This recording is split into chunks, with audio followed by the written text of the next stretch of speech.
Èkìtì state títí dé Kwara gbogbo yín ẹ lọ dákẹ́ à ń lo èèyàn fún nǹkan kan abẹ́ ń pa àwọn ọmọ wa lẹ́nu abẹ́ ń kí orí àwọn ọmọ wa lọ dákẹ́ rẹ̀ nítorí lẹ́yìn eléyìí láti èní lọ tẹ́ ti gbọ́rọ̀ lẹ́nu àwọn ọmọ mi lẹ́ ń pa o bàbá ilẹ̀ Yorùbá lè ní àwọn ọmọ mi lẹ́ ń pa ìbá àṣọba bí bá ń ṣe rẹ̀ tí ń fi èèyàn díẹ̀ ní ara rẹ̀ torí a mọ àwọn ọba tán fẹ́ èèyàn díẹ̀ ní ara lóṣooṣù lẹ́yìn bá rò pàwọ̀ ọ̀wọ̀ Ọlọ́run tí ẹ̀ ń ṣe ní ṣìkú ẹ̀ ọ̀pọ̀ ó sì ń sọ báwa tá a jẹ́ àròlé gbogbo ẹ̀yin àtọ́bá ní o àti joyè ní o àti babaláwo ní o àti pásítọ̀ ní o àti àáfàá ní o àti olóṣèlú ní o àti olóògùn ní o oníṣègùn ní o àtẹ̀ntì ń ṣe fá ní o ẹ má lo èèyàn mọ́ o ẹ má lo àwọn ọmọ wa mọ́ o ẹ má pa àwọn ọmọ wa mọ́ o lẹ́yìn èlé tó bá ti pa àwọn ọmọ wa ò ní sóríire o. Lẹ́yìn èlé tó bá ti pa àwọn ọmọ wa jayé ó sọ ìbùkù o. Lẹ́yìn èlé tí mo ti sọ yìí ètò ti ṣe tẹ́lẹ̀ Ọlọ́run wọnú àti dáríjì mo gbàdúrà ìdáríjì fún yín. Àsán gbogbo ojúlówó ọmọ Yorùbá mo kí yín nílé lóko lọ́nà ọjà níbi gbogbo tẹ́ bá wà l'Amẹ́ríkà ní London ní Canada most especially gbogbo ẹ̀yin ojúlówó ọmọ ọkọ Èkìtì pátápátá mo dẹ̀ fi àkókò yìí kí gbogbo orí adé ní ìpínlẹ̀ Èkìtì látòrí bàbá mi ọwọ́ Ajérò tó fi dórí Alára tó fi dórí ọba bàbá Olúpòtì Olójìdó of Idoland Ìwé Adó Bàmí Olúkẹrẹ Ògògà tìlú Ìkẹrẹ àti gbogbo ọba pápátá ọba Olúyìn of Ìyìn Onígèdè of Ìgèdè àwọn ọba gbogbo Ẹlẹ́kọ̀lé of Ẹ̀kọ̀lé land gbogbo ẹ̀yin ọba tẹ́ wà ní ìpínlẹ̀ Èkìtì pápátá this is a big challenge to you sir ṣẹ́rí tí ẹ bá lè gbé Olúwo Emir Ìwó amúgbó olórí burúkú ọmọ àlè ọmọ ìrankíran tí ẹ bá lè gbé lọ lé ẹjọ́ a jẹ́ pé ohun tó sọ nípa yín òtítọ́ ni ṣé ń gbọ́ gbogbo ọba ìlú Èkìtì pátápátá ni mò ń bá wí gbogbo ọba gbogbo orí adé tó bẹ ní ìpínlẹ̀ Èkìtì allegation tí Emir Ìwó fi kàn yín tí ẹ bá lè gbé Emir Ìwó lọ sílé ẹjọ́ a jẹ́ pé tí Emir Ìwó sọ òótọ́ ni pé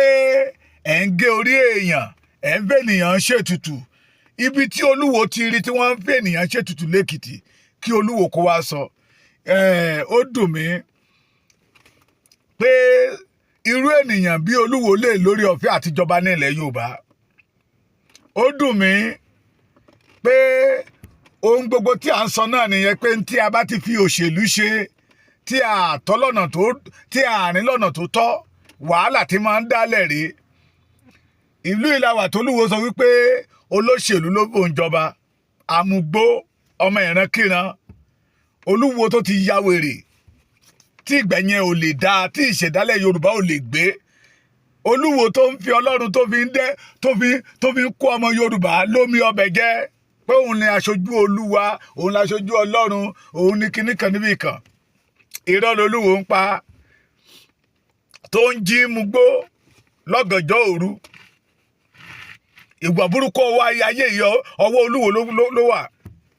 Olúwo tó gba àwọn Lebanese wọlé tó kó AK-47 tó fẹ́ fi pa ìran Yorùbá run so mo rọ gbogbo ẹ̀yin ọba ẹ̀yin bàbá mi lẹ́kìtì ẹ dìde sọ̀rọ̀ Olúwo ó dìídì dárúkọ yín ni ó ní ẹ̀yin ọba Èkìtì pé ènìyàn lẹ fi ń rúbọ ẹ̀ ń gé orí ènìyàn ṣé lóòótọ́ ni ṣé ká sọ wípé Olúwo ò lè rí yín tì ní tí mo dẹ̀ mọ̀ pé bàbá ńlá arọ́ l'Olúwo ń pa that is why tí ẹ bá lè challenge Olúwo fún statement tó ṣe yẹ pé kókó jẹ́ ó yẹ kẹ́ ẹ lè gbé Olúwo lọ ilé ẹjọ́ ó yẹ kẹ́ ẹ lè wẹ ara yín mọ́ gbogbo ẹ̀yin ọba ilẹ̀ Èkìtì gbogbo ọba Èkìtì pátápátápátá ẹ̀yin lolúwo challenge pé orí ènìyàn lẹ fi ń mú kọ, pé orí ènìyàn ẹ̀jẹ̀ ènìyàn lẹ fi ń lò gbà, pé ènìyàn lẹ fi ń ṣe ṣàgbàdéwé. Ṣé lóòótọ́ ni? Tí ò bá jẹ́ lóòótọ́ ni, èmi ń fẹ́ mo ń gbẹnu gbogbo ọmọ Èkìtì sọ̀rọ̀. Ẹ gbẹ́dọ̀ dìde. Ó ti pẹ́ tí olúwo ti ń ṣe. Ẹ jẹ́ kó mọ̀ pé èyí tó sọ sí Èkìtì òní ó jẹ́ àsọmọ́ ẹ̀. Kó wá confirm ẹ̀, kó mú ẹ̀rí jáde níbi tó ti rí yín tẹ́ ti gbórí ènìyàn, tẹ́ ti ń gérí ènìyàn tẹ́ fi ń rúbọ. Kó wá mú ẹ̀rí jáde níbi tó ti rí yín tẹ́ ti ń fẹ̀jẹ̀ ènìyàn wẹ̀. Mo fi àkókò ìpè gbogbo ọba Èkìtì pátápátápátá àti gbogbo ọmọ Èkìtì pátápátá, torí Yorùbá máa ń sọ wípé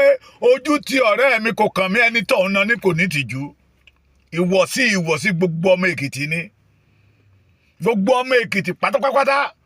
àtòrí adé àti ìjòyè ní olúwo kan lábùkù, lolúwo bà lórúkọ jẹ́. That I want all the Èkìtì indigene to stand up and defend themselves, pé kí ọmọ Yorùbá bá lè mà ṣe lóòótọ́ ní ẹ̀jẹ̀ ènìyàn làwọn bàbá wa ọba Ajérò, Èwí Adó, Ògògà tìlú Ìkẹrẹ́, Olúkẹrẹ́, Olúpotì, Alára ọba Arámọkọ, ẹ máa bá mi dárúkọ ẹ̀, ọba Akóró, àǹsó gbogbo ọba Ìyìn, ọba Ìláwẹ̀, àwọn bàbá yẹ, ọba Ọlọ́yẹ of Ọ̀yẹ́land, ọba Ìlúpéjú, ọba bàbá mi Aláre of Àrèland. Wọ́n lẹ́jẹ̀ ènìyàn, olúwo ló sọ bẹ́ẹ̀, ó lẹ́jẹ̀ ènìyàn lẹ fi ń wẹ̀, ó lé ènìyàn lẹ fi ń rúbọ. Ẹgbẹ́ ṣe lóòótọ́ ni? Tí ò bá jẹ́ lóòótọ́ ni, ẹ gbẹ́dọ̀ gbé ìgbésẹ̀ tó lápọn, torí pé ìbà lórúkọ jẹ́ ni. That I want you to stand up and defend yourself. Àwọn olóyìnbó pé kíní kan ní defamation. Ṣé defamation ni ṣé mo gbà? Yes, òun lolúwo ṣe. Ó lóhun tó rọ̀ yín, ó ń sọ ní sọ wípé òun rí bí níbi tí ẹ ti ń fi ẹ̀jẹ̀ ènìyàn, tẹ́ ti fẹ́ jẹ ènìyàn wẹ̀, tẹ́ ti ń fi ẹ̀jẹ̀ ènìyàn, tẹ́ fi ń forí ènìyàn rúbọ, tẹ́ fi ń fi ènìyàn rúbọ lẹ́kìtì tó fi dé Kwara. Yóò dára fún yín, ojú òní tì yín. Ẹ ṣé gan.